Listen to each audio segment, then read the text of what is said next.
Hey, no, salute to you for them photos, man. Them things came out really dope. Definitely appreciate it. Appreciate you. Real estate Gabs, what's happening?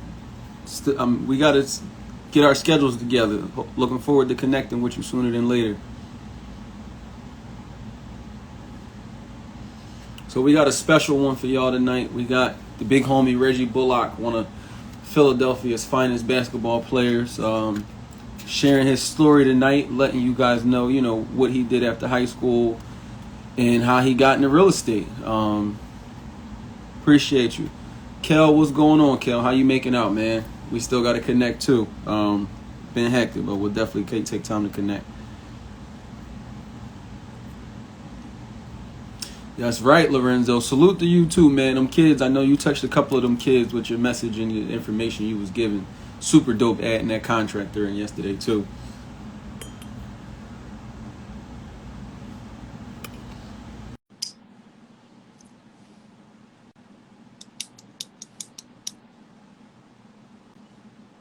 I just sent you the request, Reg, to come through. There we go. Yeah, I'm here, man. Haley got me on a live. No, good and well I don't do this. It's What's up, man? you the people can't wait. People can't wait. And I know you got a lot you've been wanting to clear the air for some people and the crazy stuff they've been doing out here on the State Street. I don't know about that, but listen, I gotta forewarn you. My kids are turned up right now, and when I say turned up, like they is crazy right now. So you might hear them coming in here. I'm trying to be professional, but just bear with me, man. I got you. I got you, man. Well, definitely salute. We appreciate you coming on. Go ahead and introduce yourself for the people who don't know. People like Philadelphia's own. Man, listen, I'm Reggie. I'm just a regular guy, man. I try not to be all like with titles and everything. I'm a licensed minister, but when I introduce myself, I just say I'm Reggie. I'm just a regular guy, man. I didn't know that. Um, So that's I, that's that's a cool fun fact. I didn't know about the ministry. yeah. So I got licensed back in like what '06. So yeah, I've been a licensed minister for a while now.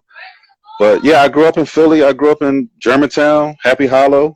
Um, went to FLC in high school. Graduated. Went to Morgan State. Transferred to a school in Pittsburgh. Then I finished up my degree up at Eastern University after a couple years, and I just What been you get here, your man. degree in? So say that again. What you get your degree in? I got my degree in PR. So and it's crazy because I PR'd my way into a degree. Like I didn't take no PR classes. I got a degree in PR. So it was just one of those crazy things where I took a couple electives, I wrote some papers, and just based off of my own skill set and everything, I was able to get a degree in PR without take. Well, no, I took one class. I took one PR class, and that was it. Okay. So you going to college, then you was hooping in college too, right? Yeah. So like so if you don't know, like I was all city, all state back at FLC. Um, Salute. went to Division One. I had offers from St. Joe's University, the Boston University, and I was like, you know what? I'm gonna go to Morgan State because I went on a visit and the campus was beautiful. And then I wanted to go to a black school, and there's my daughter. I went to a black school, and I was like, yo, I'm gonna be a big fish in a small pond, and I'm gonna transfer to Duke. I had all these crazy hoop dreams or whatever. So I was like, yeah, I'm gonna go do that. And then I had an awaken, what is it? What do they call it? A real awakening or whatever. Hmm. Get down there and these dudes can hoop. Like everybody can play. So I'm like, yo, this is like, wait a minute, what's going on here? And then just lack of focus and everything. Like you're away from home for the first time, and you off doing your own thing, and the parties and this and that. So it was just one thing. Um, and then I actually got an offer to play pro ball while I was in college, because we used to work out in the summertime up at St. Joe's, and Kobe Bryant, Eddie Jones, a lot of people. So I was in the gym playing, and there was a scout that was there, agent overseas, who was like, "Listen, I can get you overseas right now." And this is before YouTube and Facebook and all the other stuff. So what was happening was um, you could go overseas just based off of somebody's approval or word or something. So I actually had an offer, and I told them, "Yeah, I'm coming on this Friday. I'm leaving. I'm going to school. I'm coming." it was crazy because it was in Iceland. I ain't never heard of. I had false expectations of what Iceland was. I thought it was just covered with ice. It's called Iceland. So after a while, I was like, man, I'm not going there. Man. I'm going back to school, and I never went. So I was a pro for about 5 days on paper, and never went over there. And then I just went back to school. I never sent my letter in to the sports information director, because when you go pro, you're supposed to send your letter in saying you're declaring for you're leaving pro and everything like that. I never did that, thankfully. So then I was still able to keep my eligibility, and then just kept coming over. Come here. I told you, man, this was gonna be crazy, man. So like my daughter's already sitting on the sideline and everything there. So you say hi, they can't hear you, but you can't hear them, but they saying hi to you. All right, can Daddy get back to? Okay, thank you. Hey man, that's what it's all about. You a real life dad, you know what I'm saying? So definitely salute. Ain't nothing wrong with that, man. Yeah, and it's crazy because it's like I had one of them days. Like, you ever had one of them days when you're working? I'm in between three houses, and shout out to everybody who does multiple houses. I'm never doing that again. It's gonna be one at a time. So that's my pace. But right now I'm in between these three, one of which you helped me get. So salute to you. And then between that and some of the other stuff I had going on, I got home late. Like, today was one of them days. And now just jumping in, to the live and everything. The kids ain't see me, so they all over me and all that stuff. So, and you had a game tonight too, if I'm not mistaken. We did. We played at 6:00. How'd y'all do? We won. We played Okay. 1-5, so we 3-0 right now. Okay. Yeah, Good stuff. Good stuff. So we be back at it Saturday. But Okay. in regards to you, so you did the college thing. You played ball, did the college thing. So then, what happened after college? I guess, and like when did you start getting into real estate? So I got a regular job just like everybody else, because that's what they tell you. You go to job, you get a you go to school, get a job, and you start working. I got married when I was 24, so I got married real young, I graduated at 23, got married at 24. We got an apartment. I had a job. We was working for a little bit, but then I always had that entrepreneurial bug. So what happened was, while I was working, I just wasn't really feeling it. And then I started casting vision out and started thinking about what I was going to start doing. And still didn't know all of it, but I knew it was going to, at some point, real estate was going to be involved with it. But why is that? What made you always? I don't know. It's one of those things, like you don't know until it's like it was just there. Like, I can't even pinpoint why, because there was nobody in my. I never had the person that I grew up with that was into real estate. I never had the family that was in real estate. It was just something that just hit me out of nowhere. But when I left, so when I started working, what happened was I found a new job. I went to nonprofit world, so I was working for American Association for Cancer Research. Then I went to American College of Physicians, and while I was working, I was like, man, this ain't it. So I started showing up a little bit late, and they put me on notice. Okay. And when I got the notice, I took that as a slap in the face. I was like, y'all put me on probation? About an hour later, I gave my boss a 2-week notice. I was like, listen, I'm resigning in 2 weeks. And I was like, I'm out. Came home, told my wife. She was like, you quit? I was like, yeah. I don't know. I just couldn't do it. I'm gonna start my own company. I'm gonna be the PR man. I'm gonna start my own PR agency. We gonna kill it over in Philly. Then the recession hit, and nobody was doing retainers and all that stuff during that time. Right. So I was just trying to figure it out. And then one of the things I started noticing, I was going to all these pitch meetings and all this stuff, and most of the people I was pitching to didn't have websites. So I'm trying to get retainers from them to do PR stuff, and I'm noticing they don't even have websites. So I taught myself how to do websites. So then I started a web design company, and that's what helped me for maybe 6-7 years.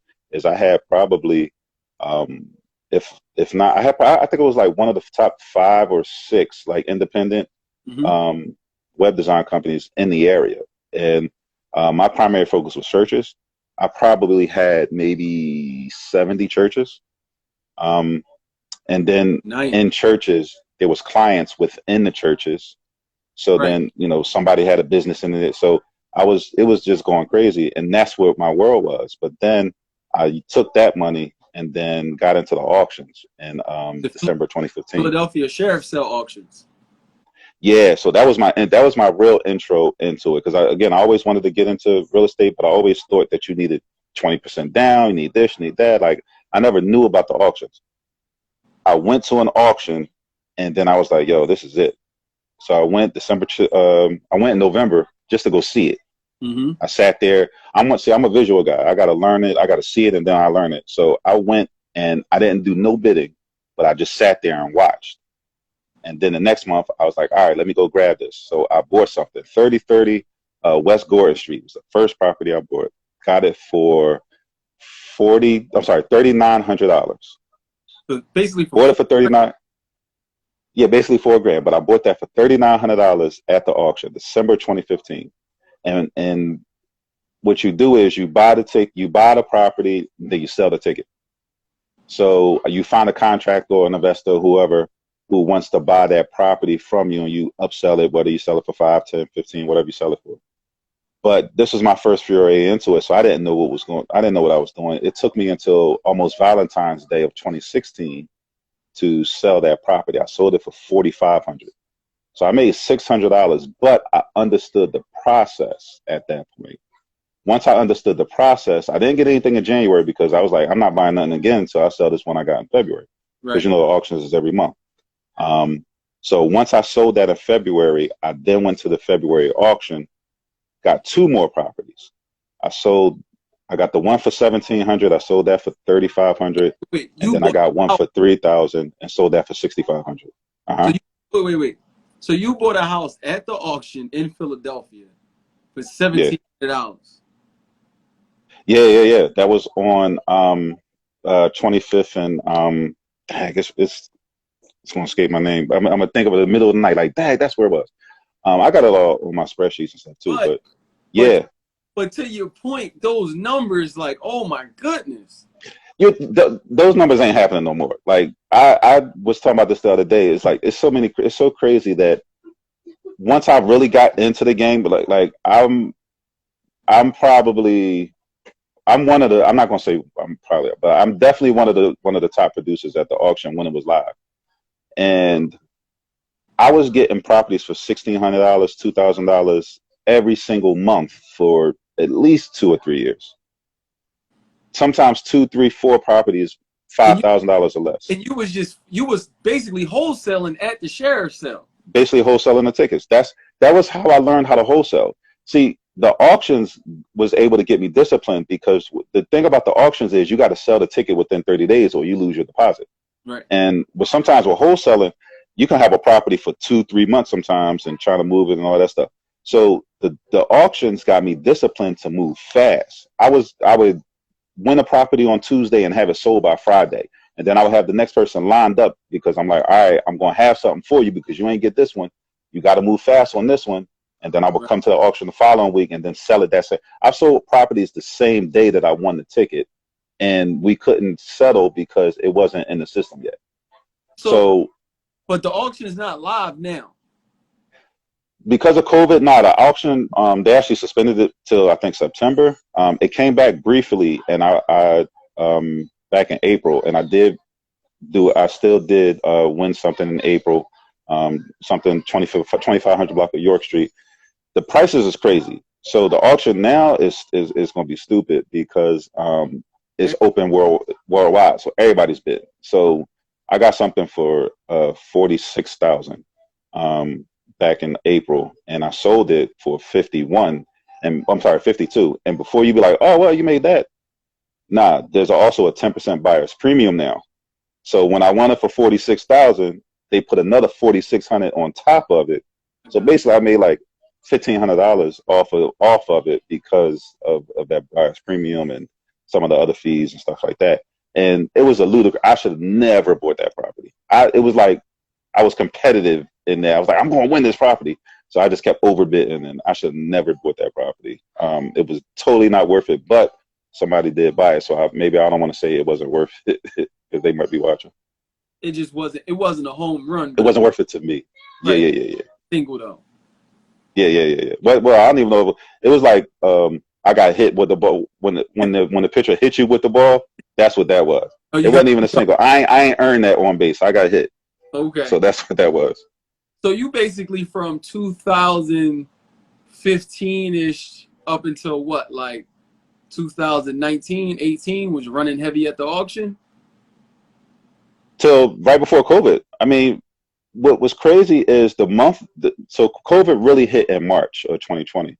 Mm-hmm. January and February of 2020, I did over $40,000 at the auctions, like in assignment fees and stuff. Like I was on a pace I'm sorry, no, 36,000. I was on a pace at the auctions to be. It was getting almost scary. Like the way the numbers was coming in, I was like, yo, this is it. Right. And then COVID hit it. So then I had to pivot.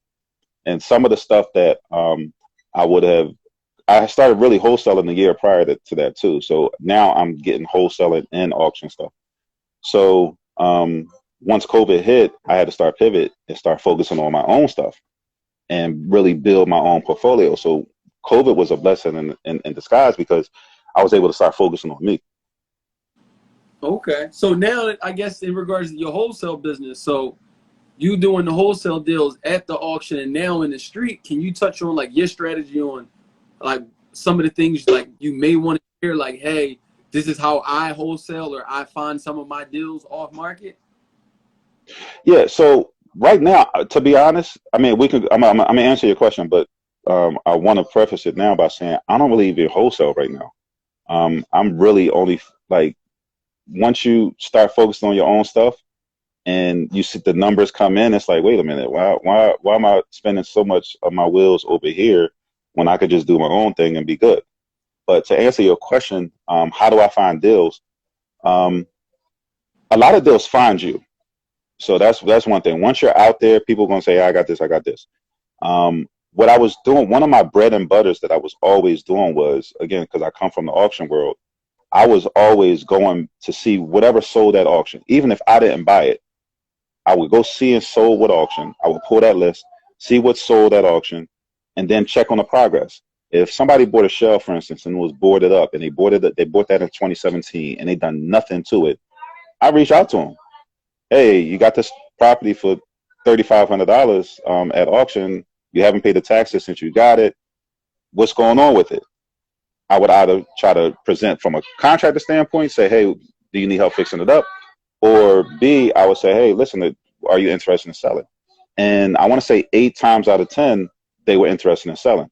They would just look for a profit. So if they got it for $3,500, I would come to them and I'd be like, hey, listen, do you want $15,000 for it? To them, that's a home run because they only got it for $3,500. But especially the out-of-state people, they don't know that these properties are now going. That same property that they got for $3,500 is now going for $35,000. Right. So I was able to now say, all right, well, listen, I get you your 15, 20, and now I'm selling it for 25, 30, 35, and we all winning.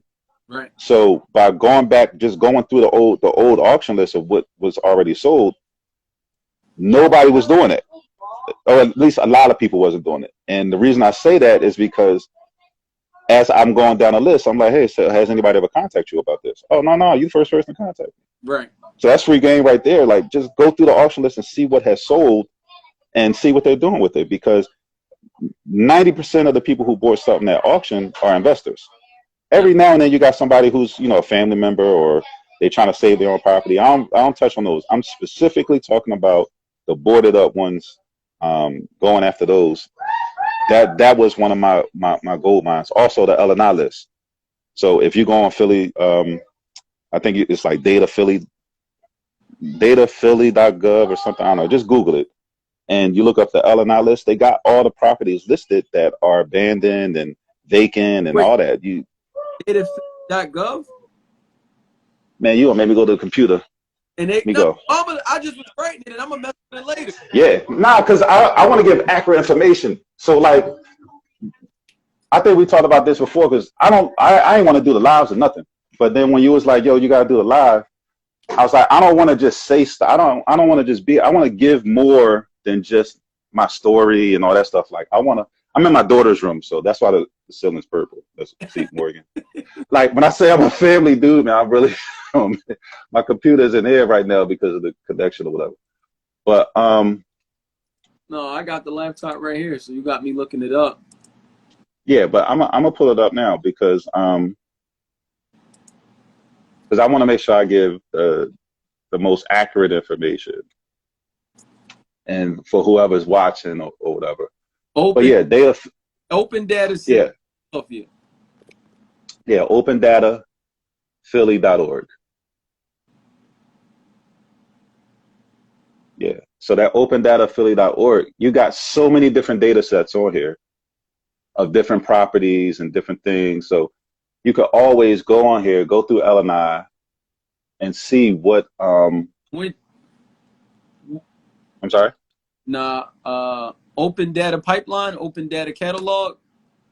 No, so what I do is I go through the licenses and inspection all of the code violations. Wait, say it one more So time.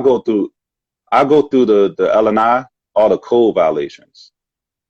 But where you at? So I'm on Open Data website. Opendataphilly.org. It's a data set, so you're gonna have to. It's when you on a if you're probably on the home page, you probably got to go up on the top. You see data sets. It might be easier for you to just Google it. No, I did Google Data Philly LNI, and then it'll bring you right to that page. Data Philly LNI, and then you're gonna look at the code violations. Open Data Philly. dataphilly.gov. Okay. And then it brings you to that page. And one of the things I look at is you see the LNI open unsafe file. I see LNI building and zoning permits. It's a download and then metadata. What's the URL you're Oh, I at? see it. I see it. Building and zoning permits. Yep, I see it. At the bottom, I see it. Mm-hmm. So go in there, Yeah. search, hit what? Which one are you at? Are you at the resources? Which one are you at? I'm at building and zoning permits at the bottom. Go back with me. Can you hear me? Matter of fact, I get you. Matter of fact, I'm gonna give you the actual URL. All right. So we're on the same page. All right. Opendataphilly.org / showcase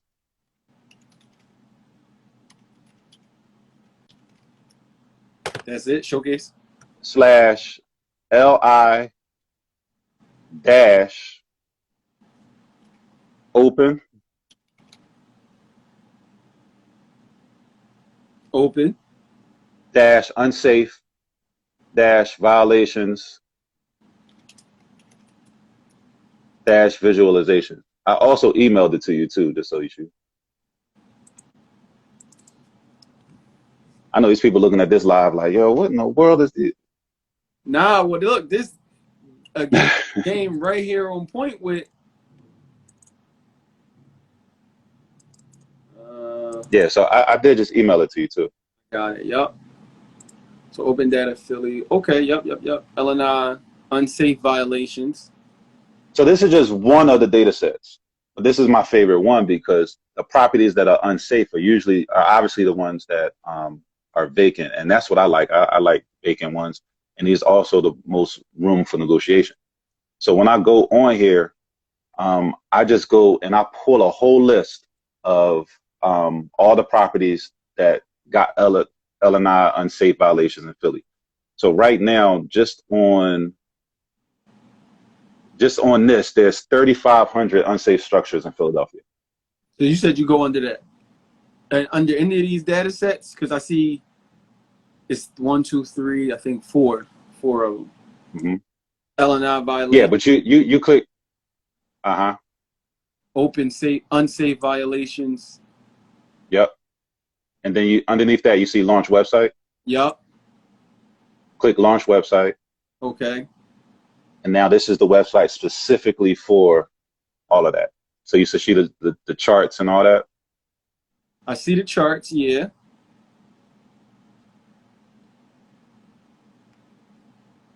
And And then if you scroll over where it says unsafe structure, the violation description.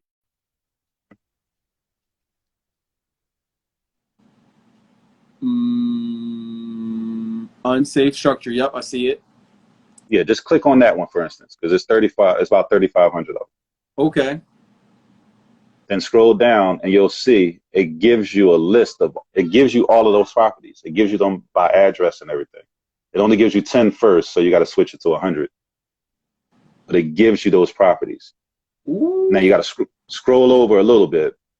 Go to the, you got to move it over to your right to get the actual address.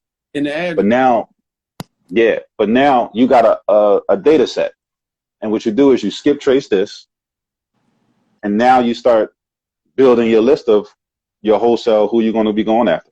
I guarantee you not a lot of people are doing this. But the crazy thing is, I'm definitely agreeing. Not a lot of people are doing it, but the beauty of this is when we talk about finding deals, trying to find those pain points, it's nothing like having an LI violation on your crib or an unsafe sticker. That's just the one violation. That's just the one. Imagine going through all of them.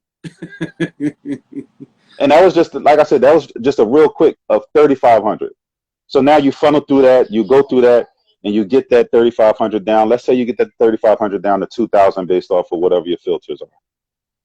And then you add that to whatever other list that you got. Now you got a list to go through. So if you're trying to wholesale, like that's a list. You send your letter, you send your postcard, you send your text message, send your phone calls, you got your VA on it, and you go with it. And I guarantee you're going to do that. You're going to do well off of it. Wait, so a few people just came on, and I don't want them to miss what you just gave them. So, like, the hardest part I say for people getting started is finding a good deal. So, like, a lot of people call me as a realtor and be like, bring me a good deal. I got money. So I can bring you a good deal, right? But it's kind of hard for me to bring you a good deal as a new person versus I know you going to close, Lorenzo's going to close. So I'm saying, yo, if you want to get in the game, you got a whole list of properties that's untapped through the unsafe website. What is this? Well, that's just the unsafe. But don't forget about 3,500. That's a big list to go through. That's a huge list, right? But don't forget about some of the other parts of that, just that one website here in Philadelphia. So maybe go back upstairs. So unsafe was just one of the categories. Vacant is another category. What is another category? Let me go back upstairs. Back up to my daughter room. No, because now I'm interested too. Because like I said, I've been chilling, and maybe this is my wake up call to get back in. But yeah. So like I said, unsafe is one. Imminently dangerous is another. So like imminently dangerous, for instance, they're about to tear that building down, right? Right. I'm reaching out to you to say, listen, your property is now listed as imminently dangerous. What do you want to do with it? Oh, you know what, man? This is my people's house. Whatever. I'll get rid of it. Okay, cool. I go past there and I see it, and Ella and I got this property listed as imminently dangerous because of the front porch. When the entire property structure is good, but they got the front porch messed up, so they said they trying to demo the whole place. Now, let me go get my engineer over here. Let me go save this for you. Meanwhile, I'm out of wholesale and I'm buying a property. But yeah, there's so many different data sets in here that you can pull from, just to see, what's what. Right. But again, my favorite one is the unsafe structure. Nah, I just found one around the corner from my house.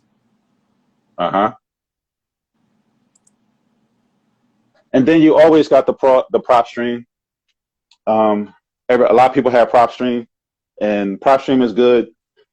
You can find some good deals on there. So when I use PropStream, I really only I really only look at it for people who got multiple properties.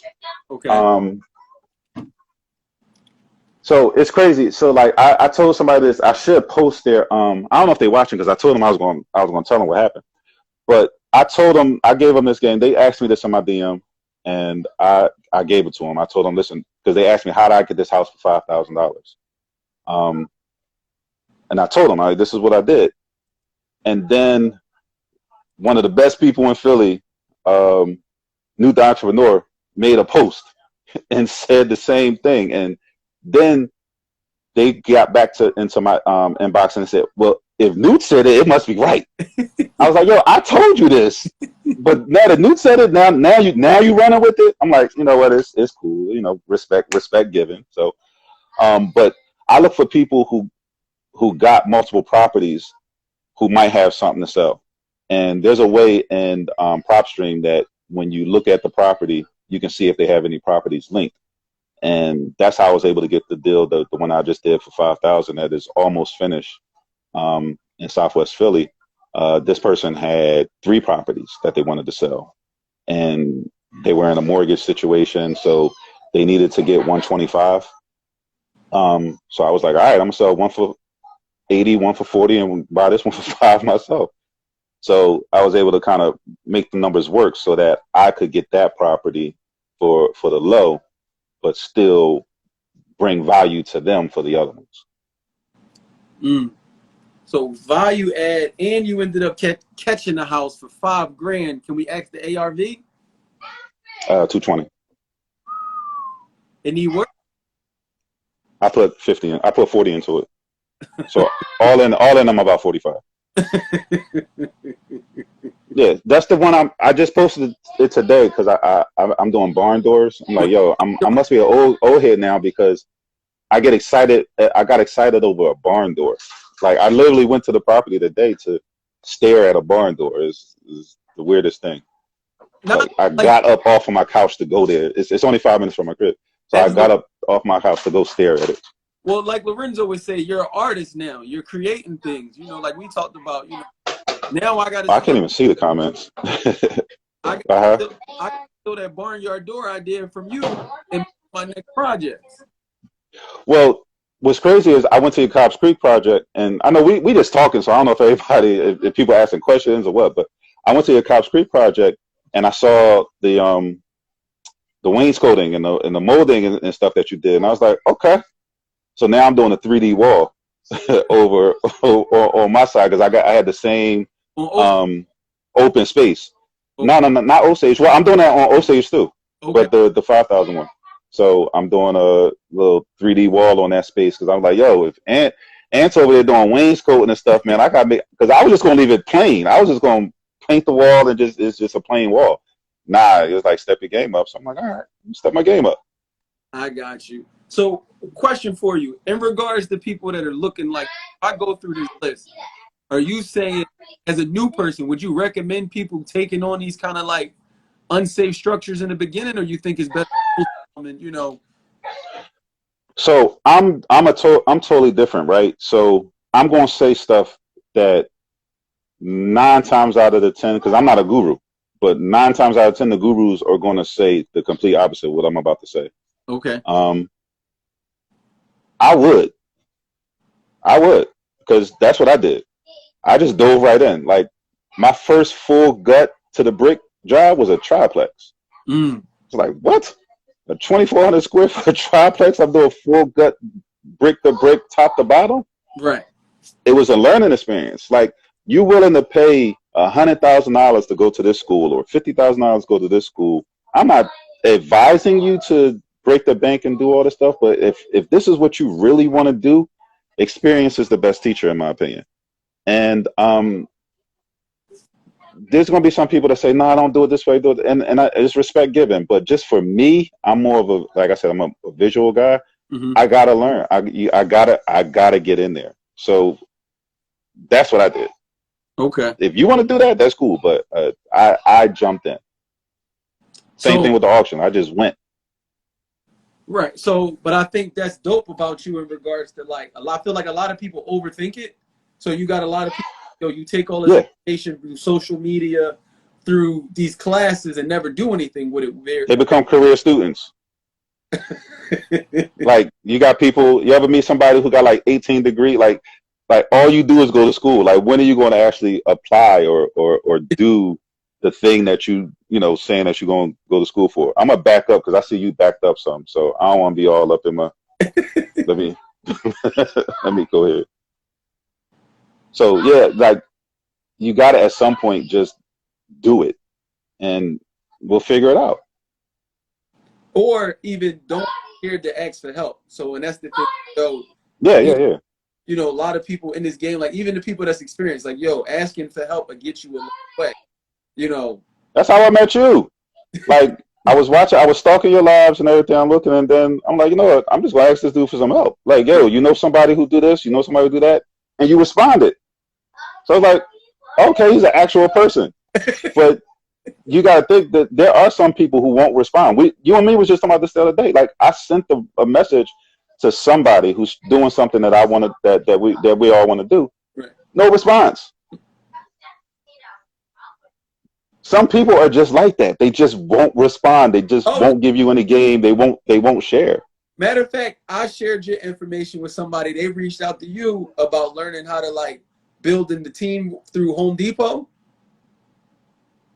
Yeah. I did get that call. Yeah. So what happened was the guy called me. He said, "Listen, I got your number from Ant.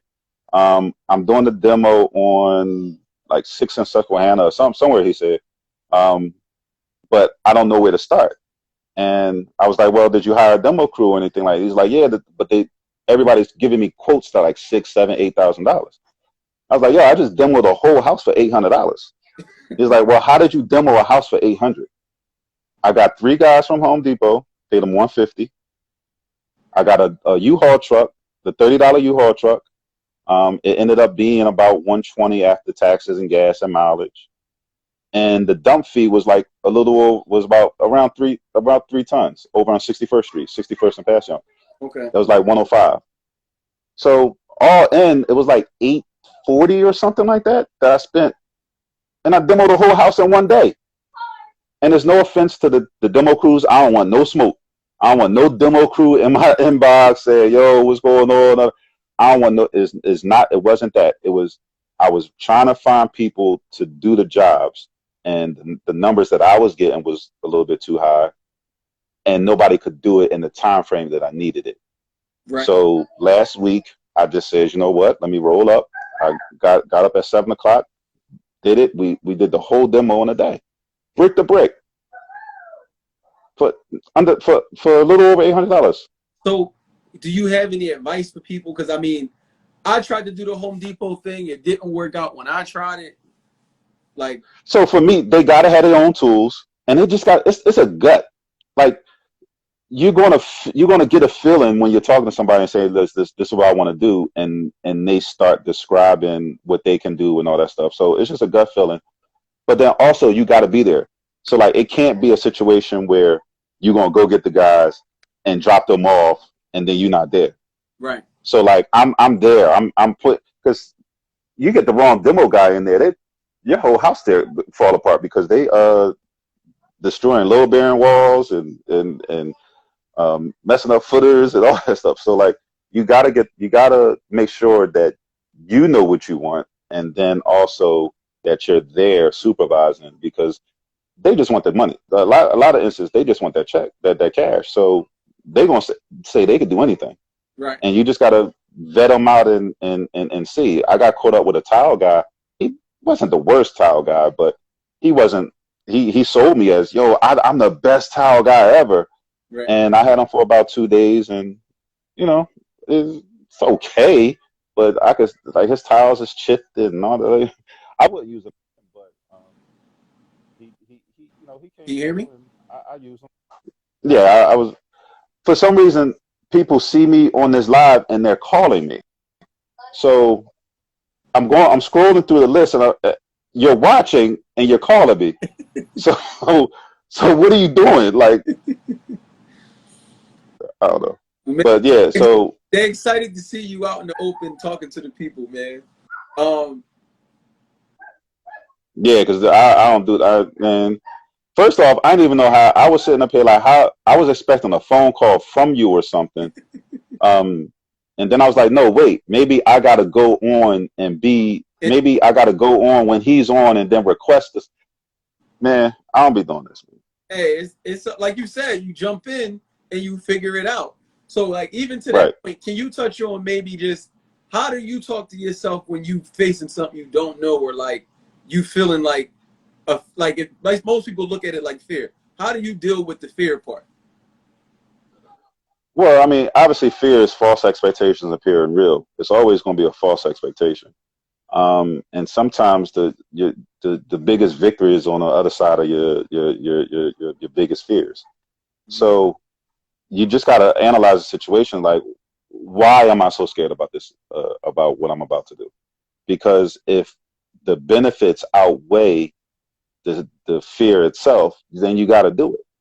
Like, if my family's future success is dependent on this thing, I got to do that thing rather than just being fearful of it because of XYZ. That's just my take on it. But again, like I'm one of those advocates of, because I've done it. I'm one of those advocates of, man, just go all in and figure it out. There's gonna be some bumps in the road, and there's gonna be some things that you got. Like, I've been dumpster diving. I've been hustling. Like, I would sell flyers for $25 just to try to get 10 people to make a quick 250. Like, I would hustle. And if you don't have the hustle vibe in you, then that might be a tough thing too. Right, because I mean, if we go back to when you said like, yo, you quit your job and gave that 2 weeks notice, that's kind of, I'm saying, I know that's scary in itself because yeah, but that was just me being a jerk. Say it so again. that's different. That was just me being a jerk. That's a little different though. Well, but that's what I'm saying. Like, to your point, being different or you saying being a jerk, like your family depended on you.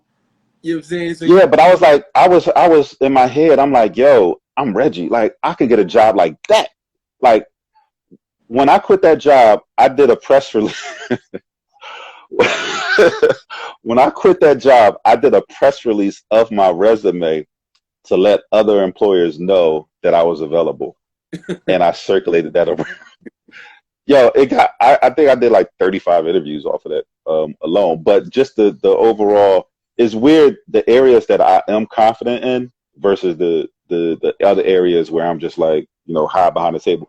Like, I've played and had 20,000 people yelling after I caught a dunk or something, and I could get one-on-one with somebody and my hands all sweaty, heart racing, and all that stuff. Like, so like it's a weird thing what goes on in my head sometimes. But yeah, it's just like even now, man. Like, my hands sweaty now, man. Just talking on this live, so it's just so weird. Like, I be having conversations in my head, like, Reggie, why are you nervous about this? Like, you owning it, but then I'll be nervous or whatever. So yo, drop some fire emojis if y'all appreciate what Reggie is telling y'all, and also drop a couple questions that y'all have for Reggie.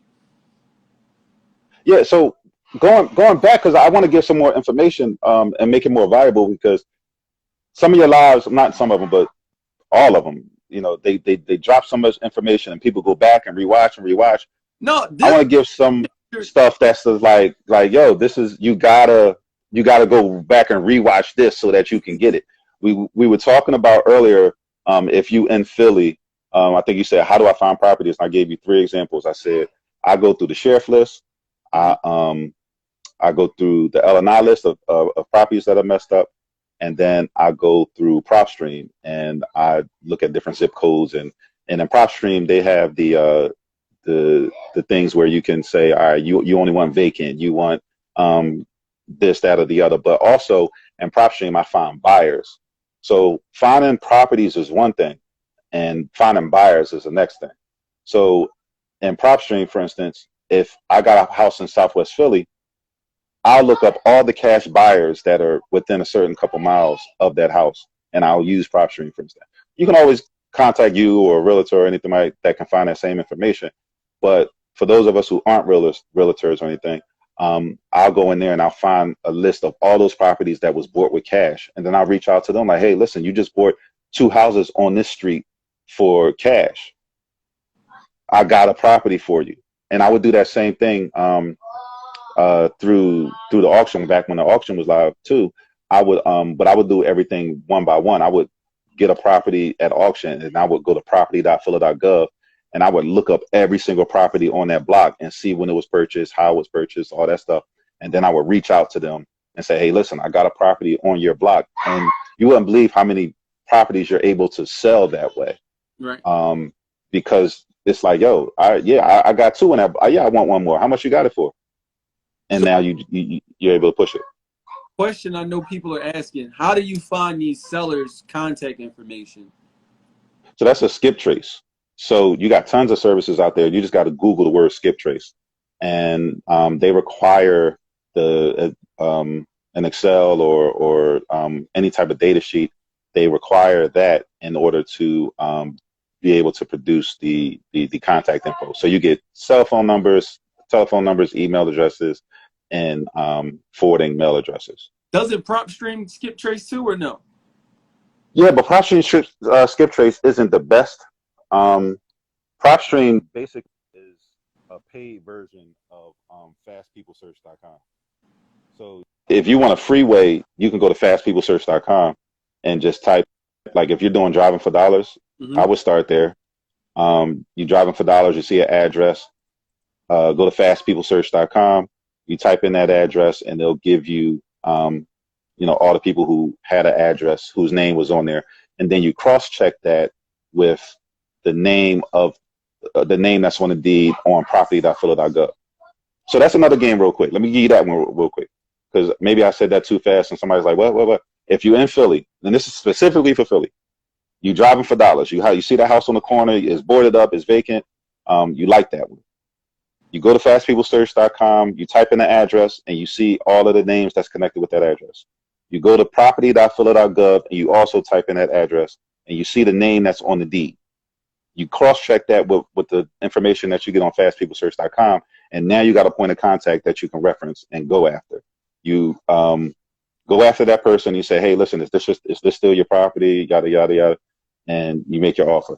You always got to pull title just to make sure that they ain't sell it or that, because sometimes the city website is totally off. So you want to obviously pull title on everything that you're buying. But yeah, that's just one quick way when you're doing the whole driving for dollars thing. Yeah, I said skip trace. I'm sorry, I can't pronounce it. Ichdeb. Yeah. Oh, LCH. I thought that was an I. I'm sorry. Yeah, skip trace. Just Google skip trace, and you're gonna find a tons. The one that I use is called Batch. BATCH. BATCH. I ain't make sure y'all. Right. Yeah. Yep, no problem. So you got me on the hunt now. Now I'm gonna end up being up all night instead of being on Instagram tonight. No, I wanted to give some type of information, man. Again, when somebody, because somebody might look at this at 2 o'clock in the morning and they're like, okay, wait a minute, I wanted the wholesale, I wanted to get into something. I just gave you at least 3 or 4 ways that you can jump in it, and you ain't even had to buy the ebook. Imagine the content that's going to be in the ebook whenever I can get out of my own way and drop that. So tell us about that. So you working on your ebook? So yeah. So what's happening is, especially when I find deals and I'm talking to other wholesalers, one of the things I'm finding out is people don't necessarily know the full art of it, right? They don't know that if the numbers don't work, it just don't work. They don't know that you can't just throw ARVs out of there with no proof, or they got to be apple to apples. You can't throw me an ARV that's 2 miles away and think that that's going to fly for this property. Right. So if you look on my page, I posted, I don't know if he's watching, but I posted a conversation between me and a wholesaler because he tried to sell me a property for $70,000. He told me it was worth $217,000. But he wouldn't give me the address. He wouldn't send me any pictures. And he wanted me to give him $1,000 finder's fee up front. And I was like, wait a minute, where you learn that from? And he said he learned that off of TikTok. What? So that's that's it. Look on, I'm telling you, if you Oh, look I on my saw the page, there's probably notification. 3 posts a day. Matter of fact, I tagged you on it. Yeah. I tagged you. I tagged Malik. I was like, yo, you got to buy Malik card because my book ain't ready. So you got to buy Malik's book. Bro, And really? Malik commented, Malik come back was like, yeah. You got to buy my book. So, but that's the stuff that's on there. I mean, people go on the YouTube and they go on all these other places. So I'm just going to, like, my ebook is just, this is how I do it. If it works for you, it works for you. But this is what has worked for me. And the proof is in the pudding when year after year is 6 figures doing wholesale. Mm, So, like, 1 is an anomaly. 2 is like, oh, okay, when you're doing it for 3 or 4 years, it's like you kind of know what you're doing. right. I'm signing up for batch skip trace now, by the way. Yeah, Batch is good because Batch also it has a text messaging service in there, so you can get a vanity number and you can send the text messages to people through there, and you won't have to use your own personal phone number. So when you buy that phone number, I think it's like $1 or something or $10, whatever it is. Um, you can send all the messages from Batch directly. So you create your template, and let's say you got 1,000 people on your list. You can send that message to all 1,000 people, and all the responses will come into your Batch phone number. So then you just conversate through there, and don't have to worry about your personal phone number being out there or blowing up or anything like that. And it helps you keep everything organized. And Batch has it in the way that once people respond, you can then classify them. Okay, this is a hot lead. This is somebody who said no. This is somebody who said maybe in 2 months. So you can color code them and have your follow-ups. It's just like it's a better system in my opinion. But be prepared. Like if you're going to start doing text messages, and I do recommend it because text messages is faster than doing letters and stuff like that. But letters still work. Just be prepared to get the cuss outs. It's going to be a lot of people that's going to say some things, and if you don't have thick enough skin, Right. it can throw you off. So you want to be able to make sure that you got thick enough skin to handle some of those conversations. But going back to what I was saying was make sure that you know your numbers too. Well, real quick. So I'm using Batch now. I just got 2 phone numbers and an email address. You got 2 phone numbers And an email address Why'd you get 2? for what I'm looking for the house that I'm looking for. Oh, you mean skip chasing? Yeah, for the skip tracing. Yeah. So it works. But in terms of yeah, but it's not expensive in the words, but also in the communication to those numbers. So now that you got your people, you can create your own campaign, and now you can create a message. I probably wouldn't say more than 10 or 15 words. Just a quick introduction. Hey, I'm so and so. Are you the owner of this property? I'm buying in the area. Would you be interested in selling, or whatever your spiel is, whatever your elevator pitch is? You put that together and you can send that out to all 1,000. And if they respond, they respond. If they don't, you can classify them for follow-up. Like it's a content management system in and of itself. But I was saying, know your numbers. So you get a property, and let's say it's selling. Let's say you're trying to sell it for 50,000, but stuff is only selling for 70,000 in that area. It's not going to work. Same thing. You get a property for 50,000, and stuff is selling for 100,000, but your $50,000 property needs a $40,000 rehab. It still won't work. Right. I might as well buy something at cost than getting yours. Any investor is going to want to be at 60 to 70% of that value for refi purposes, for flip purposes, for whatever. So you don't want to get something that is the rehab plus the purchase is going to be so much that it's going to put you closer to what the actual value of that property is going to be. Right. It'll be no unless that error or unless that investor really wants that property because they got 4 or 5, 6 on a block. It's like, yo, I gotta have this property. It's like, but how often do you find that? Right. Well, unless you get one of these crazy jokers from out of town.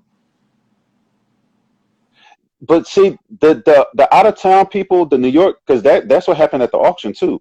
was the auction, Philadelphia Sheriff Auction, started advertising in New York, and then there was a feature on channel, I think it was channel 10, about one of the people who were at the auction, Adam, and that I remember it like it was yesterday, like it was June, and then I'm sorry, it was May, and then at the June auction, all the prices started going crazy.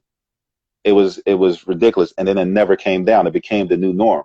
So the same ones that we was getting for $1,600, $2,000 are now going for 15 and 20. Right. And then I want to say this. I don't know her personally, so I want to say this. I want to preface this by saying that I love you. I'm a fan of you. Okay.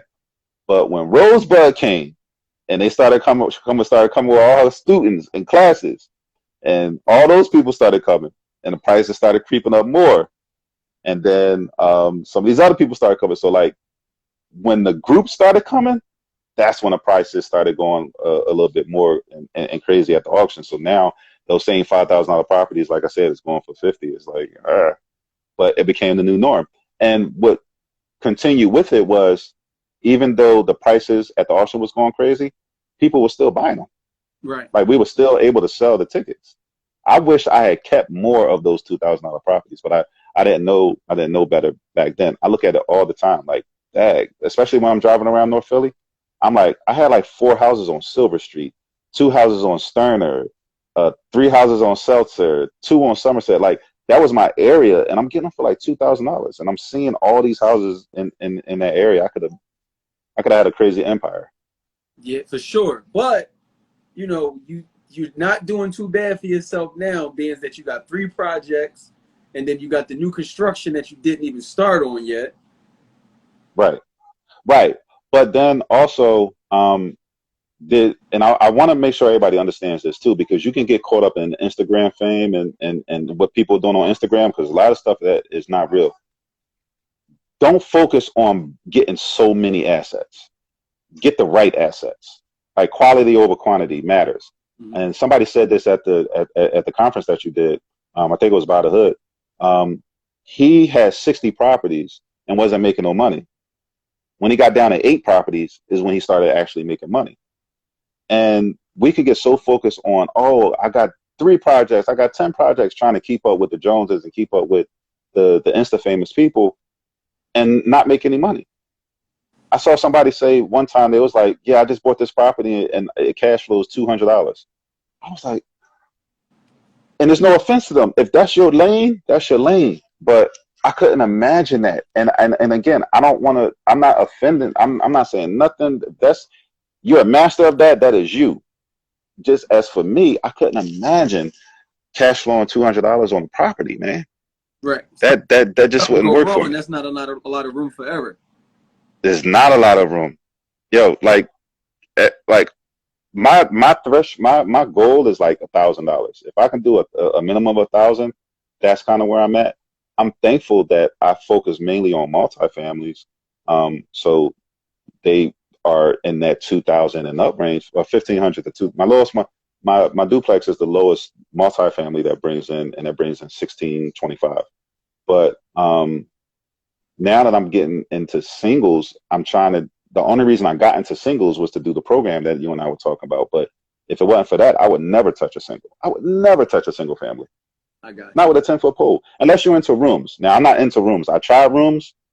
I found out that I'm not a room guy.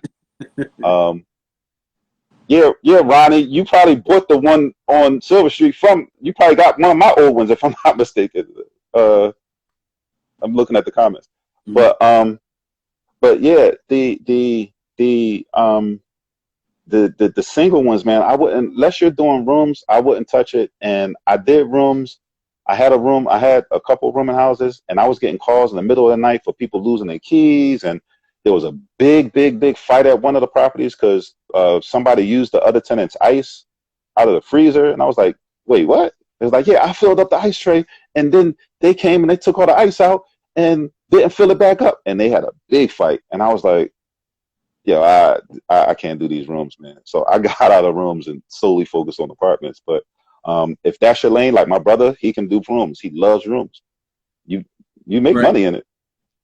but it's not for everybody. So I had to learn that. I just dove in, saw it, not for me, pivot.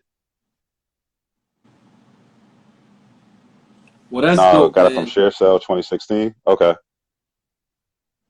For, Well, now, 2016, then that, what price did you get that for in 2016 though, Ronnie? I'm sorry. Go ahead. me or Ronnie? No, you. I was looking at this. He said he got in from auction in 2016. I was curious about what he got it for, but They I said they ain't want to got. interrupt you. Yeah, because that's what they do, and that's what you do in that area. You don't really. I mean, it's a rooming area. So yeah, 6,500. Like, where are you finding a $6,500 house nowadays? Unless you just get like a crazy deal, like the one I got in Southwest for 5,000. Like, but even that's rare. Like, I'm not pulling $5,000 every house every single time. Like, it's just you got to be in position so that when you are able to find it, you can actually execute. Right, I found it. Not I found, but I got a phone call for a house in Southwest for 20,000, and it's like Hmm. the price of 20,000. I can't even hesitate because 20,000 is the new 6,500. Are you keeping that? That's my goal. Well, if your goal changes, you got to let me know. It's fire damage too, so like that's so I don't care. I'm a That was the other thing too. So I'm glad you brought that up. Um, I used to get scared of houses that the back wall was falling off. One of my biggest regrets, because I had a property on 32nd and York, right across from the Sunoco, right across the street from the Dell. prime time. 32nd, yeah, 32nd and York, right on the corner. The back wall was falling down, and it scared the living daylights out of me. And I didn't know what I know now, and I let it I just let it keep getting messed up, just trying to figure it out. And then L&I dinged me with the imminently dangerous, and I panicked and I sold it. Sold it for $22,000. Mm, I got it from auction for 8. They turned that thing around for 250 because they just all they did was frame up it's just wood. right, And but I'm like, yo, like I but but I didn't know it. you didn't Yeah, know you didn't know. yeah. I So, I didn't mean, know it. I didn't know it. you still made money. You just left a lot of money on the table. Nah, I didn't really make money because I tried to do, like, I was dealing with jack leads. That's the other thing too. Is like I became a licensed contractor because now I'm not dealing with no jack leads. So I think like I said earlier, I just dived in. I was using some people that some people knew, and then some people that I was meeting and all that stuff. But contractors I was selling houses to from the auction, and like, yeah, I'm a contractor. They bought this house. I'm like, oh, okay. Can you fix my house? So then I was bringing them on my deals and whatever. So yeah, I made money, but I didn't make. So I bought it for 8. I probably spent another 8 trying to clean it up and do some stuff. One of the contractors, I gave him a $5,000 deposit, and he took the bread and never did the work. I went to his office, put my gun on the table, was like, yo, people get killed for a whole lot less. Like, what are you doing here? People think just because you're a minister, like we about to go off and let me not say that because I don't want to scare nobody and be like, Look, yo, Minister Reggie got guns. Like, when the real estate chronicles come out and people tell you about the that go on with this stuff, but to your point, yeah, I definitely understand. Contractors will take you there. They will take you there. So contractors are the worst part of this business. not all contractors. If you get the right contractor, If you get the right ones, if you get I can see why people hold on to the ones that are really good and they won't give you the information. They act like they own them or whatever. Like, no, this is mine. Because I get it. You don't want them to leave you and all that stuff. But for the most part, like there's 2 things that will determine your whole success in this business. What you purchased the property for and who you got working on it. That's really the nuts and bolts of it, really. Because if you purchase it for the wrong price, you're going to lose your shirt. And if you get the wrong person in there, you're going to lose your shirt. If you could get those 2 things right, right? you're going to be ahead. And the cool thing is, so like that's why I tell people my first couple deals I did, contractors really messed me up. But me keep going, I kept going, and eventually I ran into the right people. So shout out to guys like Strickland Electric, shout out to Taylor Construction, those guys that I've Hmm. been working with for years now, and they really keep my projects afloat. Because like you said, even if my construction goes left in regards to something goes wrong, I got the people that can help me figure it out and fix it. Right. Right. Even KCS Plumbing, I just see he jumped on here. So like, I don't know. I don't like. I've never met. But if you go on a page, so all right, there's two things I look for on Instagram because uh Miss Deb LC. What did you say it was again? I think it's LC. Deb, but Deb, we're gonna say Deb. Yeah. So we won't just gonna say Deb. Deb said, "How do you find the right ones?" So one of there's a couple things. One, I reached out to Anthony, and you can attest to it. I was like, "Yo, do you know somebody? Know somebody? Know somebody?" So referrals are important. Two, if use the power of Instagram, like see people actually putting their work in. But you got to be careful because people will post pictures of stuff that they ain't ever do. I like to look at people actually doing it. So like Ron Fish, for instance, that's my electrician, and I know you just named your electrician, but Ron Fish is my electrician because I seen him doing the work and I seen how clean the stuff was. And then when he did my job, it was even better than what I was seeing. So doing stuff like that. I've seen KCS stuff before, but I just labor and love Justin. That's my plumber. So until Justin messes up, I don't necessarily need a plumber. And I saw him on there. I don't know if he's still on here, but I saw him tap in earlier. But going on Instagram and seeing people actually doing the work is very important. Um, Pulling up their sites and seeing them in action, just like Marv just said. Yeah, go to it because all right. So like I'm a licensed contractor, right? But I don't do the work. But I could easily advertise my stuff and say, yo, I'm a licensed contractor. I can pull the permits. I can do all this, and this is what your job look like. But I'm not the one that's doing the work. So you hire me, and then let's say my crew goes left. Now you stuck because you thought that Reggie was the actual contractor. But no, I got workers. Right. So go see the person that you're actually saying, all right, you're working, right? I need to see you do the actual job. And it's cool because I know some people got companies and stuff like that, and they got workers and everything like that. It's just be a little bit be careful. I like owner operator stuff. I don't really like companies where I got 15 employees or I got a couple of people that are from around the way that's doing stuff. I like owner operated companies and individuals who are doing stuff. Yeah, I got to see you doing the actual work because then I can grow with you. I got you. Somebody got on. So one last question for you, right? Or two. We got to ask you two. In the next, just say 3 to 5 years, where do you see your business going? What's your goal if everything goes? Not if, when everything goes right. Well, I'm gonna be out of real estate. Now, I mean, real estate is always gonna be there, but I'm gonna be on to like different ventures and stuff. Like, so I don't know if you want me to drop some of the stuff that I shared with you, but um, like I'm gonna be in a home health care. I'm gonna be there's this woman and I noticed on your lives you always ask people what books to read and all that stuff. So I got a twist on that. But there's this woman on Instagram, Danielle Holmes. I don't know this young lady. I've never met her or anything like that.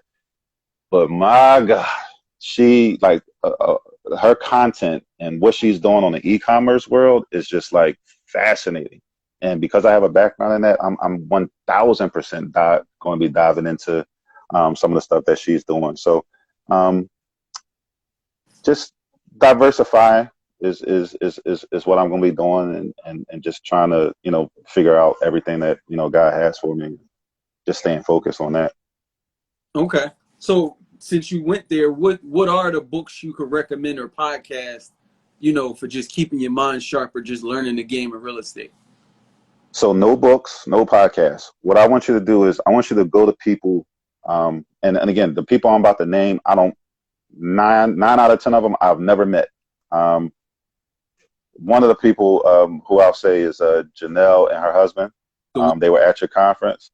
Mm-hmm. I told you earlier that I'm so stupid that sometimes I get shy and all that stuff. So like they were her and her husband was standing right behind me, and I was like, in my head, I was like, Reggie, introduce yourself. Just say, yo, I'm one of your followers. I love your content. nice to meet you. Just introduce yourself. They stood right behind me.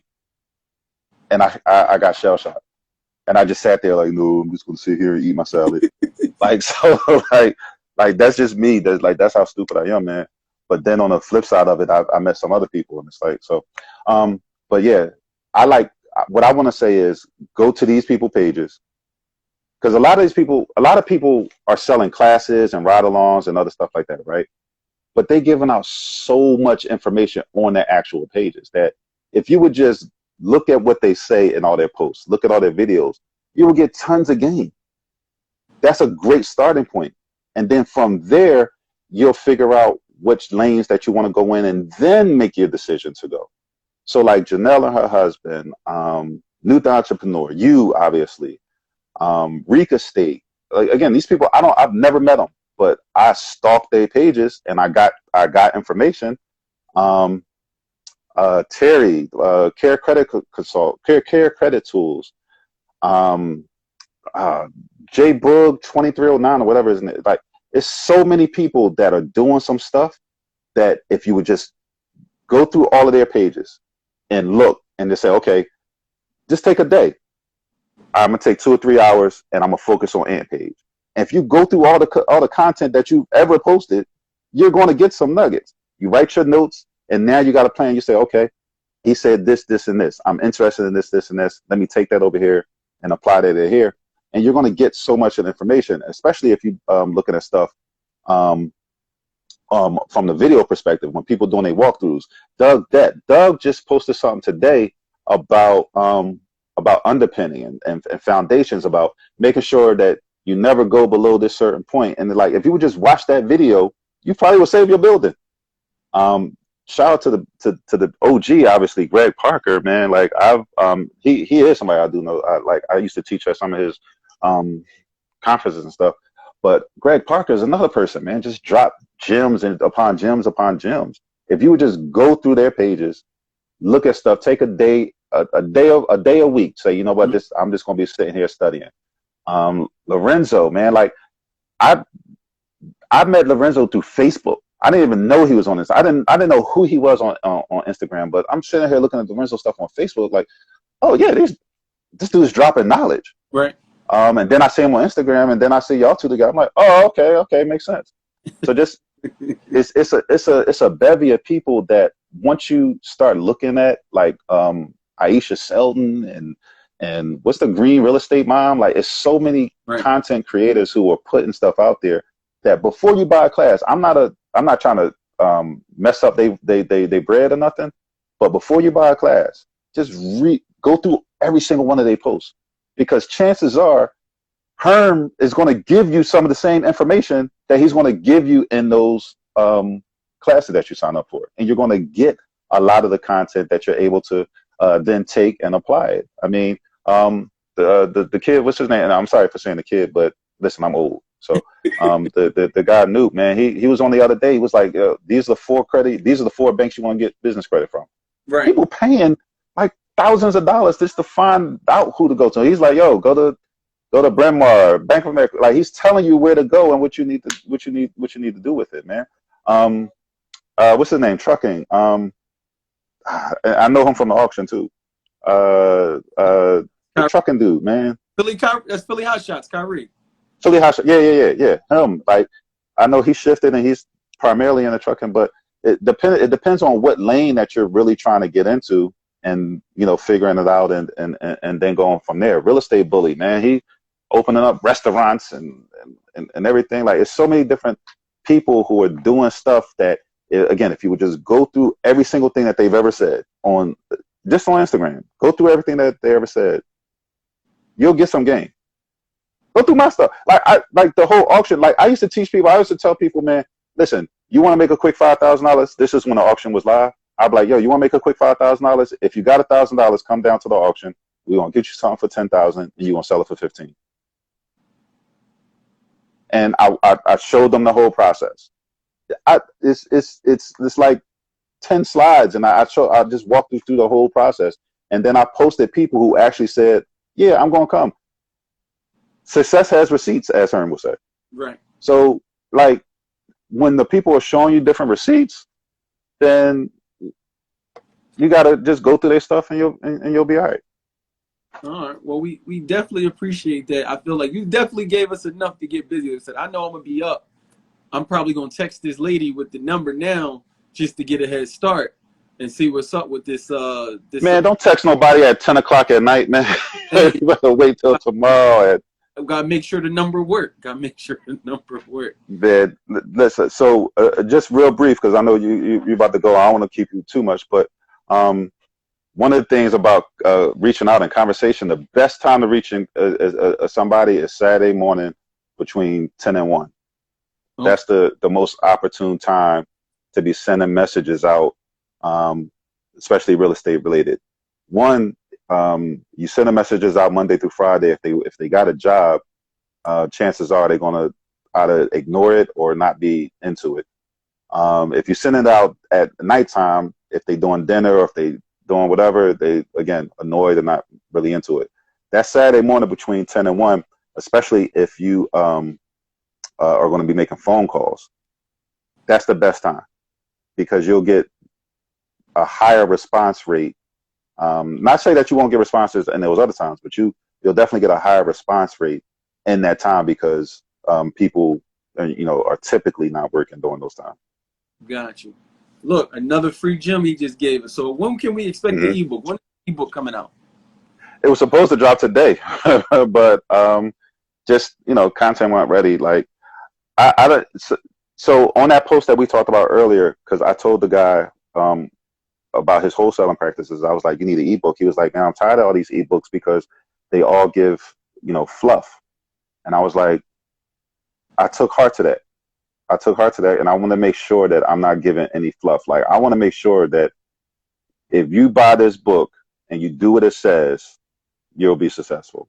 So when can we put a date to it? We need to put a date to this.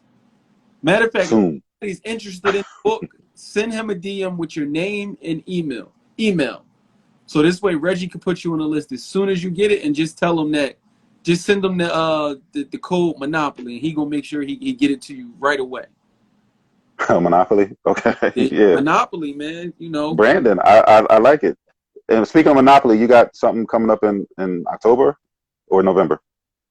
Well, it's still early, but Still early. But since we talked Okay. Sunday, we actually got we have a Zoom that we're gonna do with the real Joanna talking about buying back the block from Baltimore to Philly, Mm-hmm. and how to get properties through auction and also through the city for development. Then we're gonna have in August back to school drive community cleanup barbecue in August, and then in September I think we're gonna have another in-person ride along, and then in October, yes, we are bringing back the in-person investment blueprint with a crazy speaker. Speakers. You mentioned a few of them earlier, but we definitely gonna run it back from the first one. So y'all stay tuned. Yeah. Calendars. Just know we ending the year with a bang, and we gonna keep applying pressure all 2021. Yeah, I ain't want to. I'm sorry for stepping on any toes or saying anything that I shouldn't, man. But I was just. You say Monopoly, I was like, oh, okay, I'm coming up on the Monopoly. Okay, that's no problem. But just real quick, Mr. Thousand Ways to Get It, asking how do you get framers? So framers is probably I think framers are probably the most easiest ones, because you can always judge framing, and if it ain't right, unfortunately, with the prices of lumber, it is getting expensive to tear it down. But if it ain't right, you just tear it down and find a new one. But the framers, Rambro Carpentry, if you're on Facebook, if you're on Instagram, Rambro is probably one of the craziest. If you can book him, I know he's really busy, but he's fire. But send me a message. I mean, I seen my framers. I'm not one of those that won't share. Like if you're in Philly and you need a contractor referral or something, and if I got it, I'll share.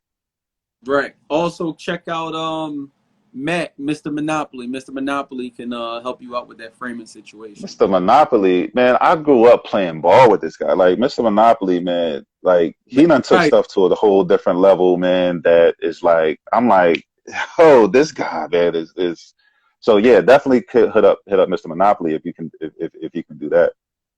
Right. Definitely. All right. Well, we definitely appreciate you, Reg. Salute to you. Wishing you nothing but success, man. Go ahead, get with the family, and we'll be talking, I'm sure. Yeah, I appreciate it, man. Yeah, they in bed, man, and just shout out real quick to you because you know I did not want to do this. I do not do these type of things or anything like that. You offered it to me, and I said no, and then you said, well, you're actually you got to pick one of these dates, and I was like, yo, who is this dude? I told him no, and he's telling me to pick a date. I'm like, so just thanks for pushing, and just looking forward to everything. And again, thanks for that lookout on that property that I got, man, and we demo, we frame in, and we should be done that in probably the next 2 weeks. All right. Well, I appreciate you for giving me the call. You know what I'm saying? Pick and roll, man. Pick and roll. Yeah, pick and roll. Amen. But salute. All right, so yeah, man, whatever y'all need me, just send me a message. If I know it, I'll share, and if I don't, I'll try to point you in the direction to do. Thank you, KR. Thank you, Deb. Thank you, KR. Don't forget, give him your email and your name so that he can get you that ebook as soon as it drops. Ebook and name. What's up, Tim? Definitely ebook and email. I'm sorry, email and your name so Reggie can get you the book as soon as it drops. So come on, Reg. They waiting now. They waiting. I appreciate that. We ain't miss no questions, right? Nah, everybody was good. Okay. Y'all be good. Enjoy y'all night then. All right, y'all. Have a good one.